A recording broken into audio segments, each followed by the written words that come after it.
folks, I'm just gonna do it. I'm just gonna film an intro and we're gonna be productive in this moment because I have been procrastinating on this intro for the longest time and I'm so done. I have a podcast for you. I had a podcast in my last video for you, so you should watch that before you watch this one. If you feel like it. If you don't feel like it, you really don't have to because they aren't in a sequential order. You can just, watch whichever one your heart tells you to, and there will be no consequences. So, basically, there was this girl I went to high school with, and she now makes podcasts. I think it's wonderful. I think that she's doing something that I aspire to do, which is spread positivity and ideas. I was super stoked when she asked me to hop on board with her and see how this podcast would go. So I was like,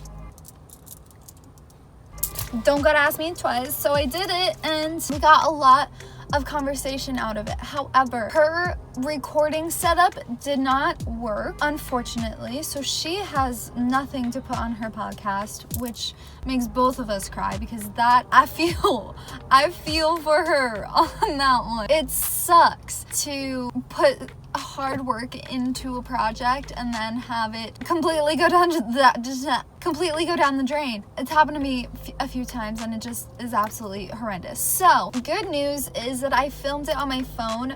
Bad news is that the audio on my phone is so much worse than it would have been if her recordings would have held up. That's the bad part. The good part is that you get to listen to our conversation, but you might have to adjust the volume on your ears a little bit and pay attention because the audio is kind of quiet, and that's all there is to it. This section of the podcast is all about van life and stuff. The last one, I kind of touched on van life a little bit, but it was more about a broader variety of topics. This one is specifically on van life, specifically. So, I hope that you enjoy it. Here you go.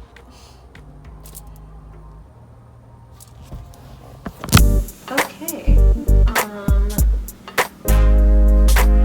And we're back. So now I just want to talk about van life versus house life. And if you don't watch her videos yet, definitely make sure you go watch them. There's a video of her that she's kind of covered this concept on her channel, and I thought it was super interesting to talk more about here on this platform. Like, for example, one of the thoughts that I got from the video that you posted was the idea of always being more aware of your surroundings and feeling like extra connected, living in a van versus in like a normal modern day home or like even like in like an apartment.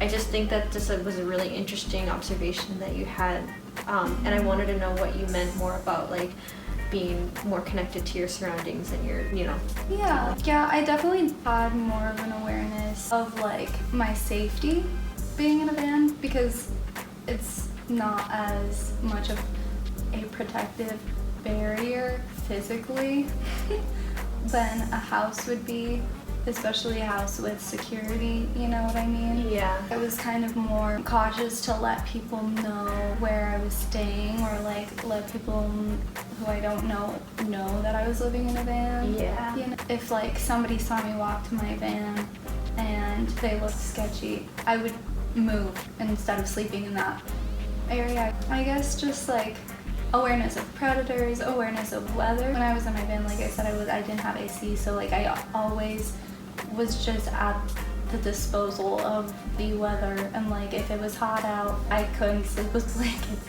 If it was cold out, I would have to literally like bundle and put my heat on, and like I remember one night I was terrified because my propane wasn't working and it was the middle of winter and my boyfriend at the time was gone, like on a trip or something, and I was all alone and I had just gotten off work and it was the middle of the night and I was like, nowhere is open, I can't get propane, like I'm going to freeze tonight. So in those scenarios you just learn how to problem solve, I guess. You just have to go out of your way more to make sure that like you're safe And I ended up just going to a gas station and luckily finding one that had propane, because sometimes that's hard to find. But yeah, it's so interesting though, because it sounds more to me like it was like a getting used to like living like in the present, like yeah, because you don't really have a stockpile of things in your van, like even food. Like I would typically get my dinner that day, get get my lunch that day, or just have non-perishables. But so just to touch on that a little bit, I think she kind of wanted me to talk about spirituality. I am naturally like kind of more in tune with my spirituality than I think a lot of other people. So I think that is why I was inclined to live in a van in the first place, because it brought me closer to nature. But I also think that living in a van opened my eyes to a lot of things that I wasn't able to see living in a house, just as far as how people would react when they found out that I lived in a van, or like how I would react to certain things that would happen to me in the van. I think just having that different perspective enlightened me a little bit spiritually, and I think that's kind of why people associate those two things. I guess living in the present is a good way to describe it. It's literally just a new perspective, because you have to worry about things that you don't normally have to worry about living in a house. But then again, there are things that are a benefit to living in a van, whereas like when you're in a house, it's mostly financial. Like living in a house is expensive, or an apartment is expensive, whereas living in a van is a lot more freeing financially and even physically. Like you can go pick up and move if you need to, so much easier. And that to me was worth, learning to kind of stay on my toes all the time, which I honestly like that. Me as a person, I like making sure, like I don't want to say a control freak, but I like being in control of things, and like knowing how to handle a situation if it ever were to go wrong. So for me, it worked. And it's not for everybody. Obviously, Vanlife is not for everybody, but for me, I liked that part of it. Would you say that everybody should like try to do that full type of van life experience? Not necessarily. Like, I don't think anybody should or shouldn't do anything in particular as far as like experiencing certain experiences. I think people should try to get out of their comfort zone and try to like learn new things and try to meet new people, but like specifically like living in a van will help you with that, but you can do all of that through other things, like going on retreats or whatever. But if you think about living in a van and you're like wanting to try it, I think follow that. You have these itches for a reason. And do you know anything about quantum physics at all? A little bit from Marvel. Yeah. Yeah, I know nothing about it either. But I think it's so interesting because like it can relate to a lot of things. But like for sure. In this aspect, if you have, and I was gonna talk about it a little bit later too, but like if you have a thought, like a small thought, it's there for a reason, and then it can grow.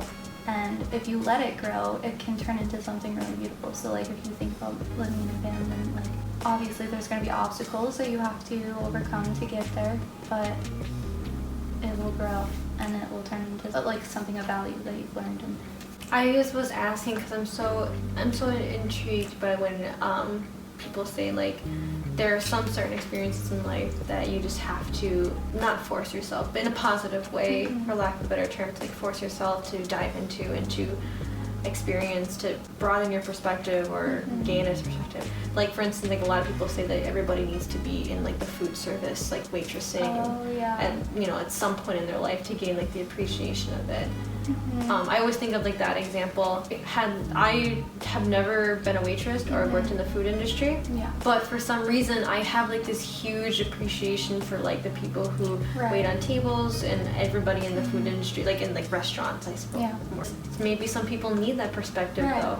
I wonder if it's just more they're saying that just because that they want people who are like, who really don't have any Yeah. sort of interest in it Well, to experience that's it. a good point that like you already have an appreciation for those people, and like you have like the insight to know that like this is like you see them like obviously, and you know things aren't always as they seem. Like something seems easier than they are. You're aware that other people are going through things that you can't see. To say that everybody should do this one thing because like you're not seeing something, I don't think is fair.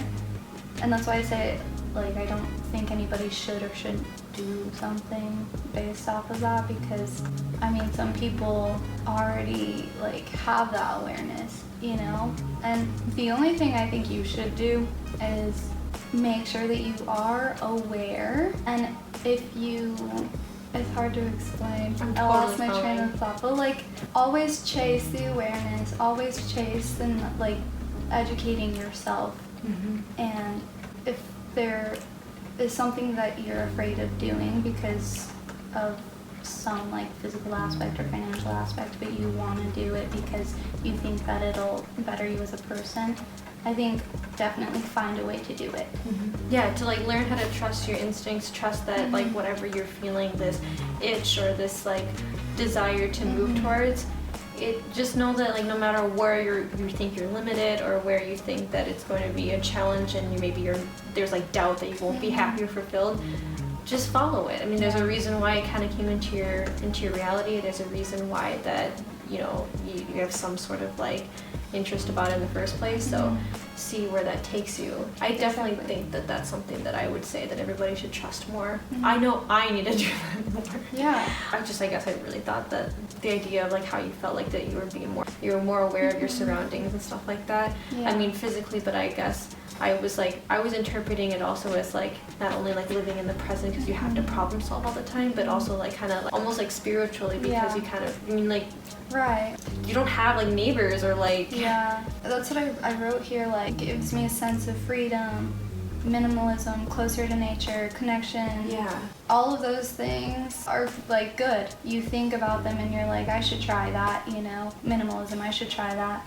But living in a van kind of forces you to like do it right, you know, because you have to be in this small area and you have to have just the things that are a priority and utilize your resources so much, and to know in the back of your mind, like, this is where I can go if I need water, this is where I can go if I need to pee, this is where I can go if I need to find safety or shelter, or like you're kind of at the hands of whatever is around you. So but also like if you have to think of it too, like you kind of have to know. Yeah, definitely. Yeah, you learn a lot about yourself and how you problem solve and what scares you. Yeah. It inspires me to want to like do something in that aspect of just trying to get away, like out of my comfort zone, so I can really like, I hate saying this word, but like to reflect and to really discover things of like to the extreme like of minimalism and like to the extreme of just kind of having to like live in the present moment and stuff like that. I don't know, I don't want like those types of things just fascinate me the most.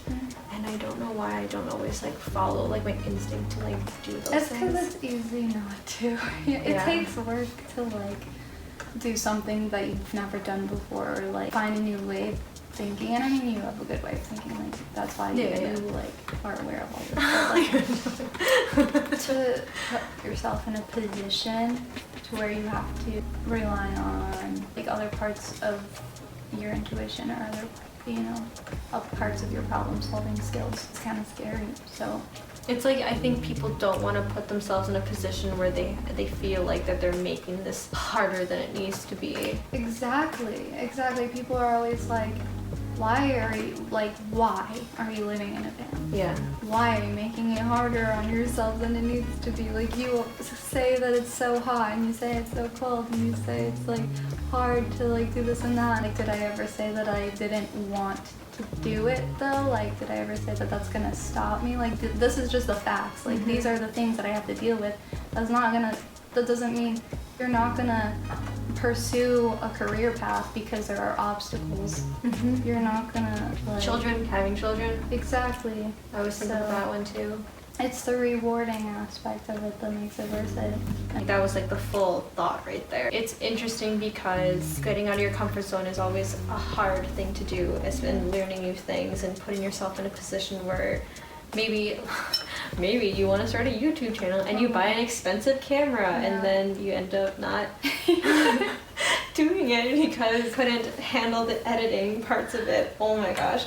The whole thing is interesting to me because like no matter what you do, no matter like even if like you do act upon your itch to do something, I find it again interesting because it just is that you'll even like for you to start something but then you find an obstacle and then you somehow you say like, well, I guess life would be easier if I just didn't have this itch or this hobby or this dream or whatever. I won't dream about going to Bermuda.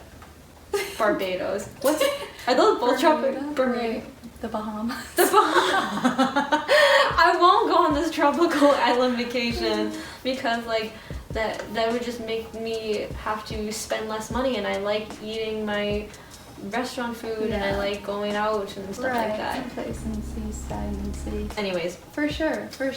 Van life and house life, I guess I think maybe it'd be fun to talk about. Obviously for food, you didn't have a fridge in the van, so it was hard to preserve your food. I don't want to make this about like the complications of van life, but I just wanted to talk about maybe like the pros and cons in a way. Yeah, you could go either way. Like you could either become super healthy living in a van, or you could become super unhealthy. You could either rely on, like processed bars or like pre-made food, or like you could get fast food all the time or whatever. But if you put in the effort, you can make it so healthy. I kind of started realizing like what types of different produce there are that like and how long they last and like what goes with what. And a lot of times I would like stay places that were near grocery stores, so I literally like would just walk into the grocery store, get some ingredients for my dinner, go out and make it. So everything was always super fresh. It was always like had thought put into it. That was a benefit.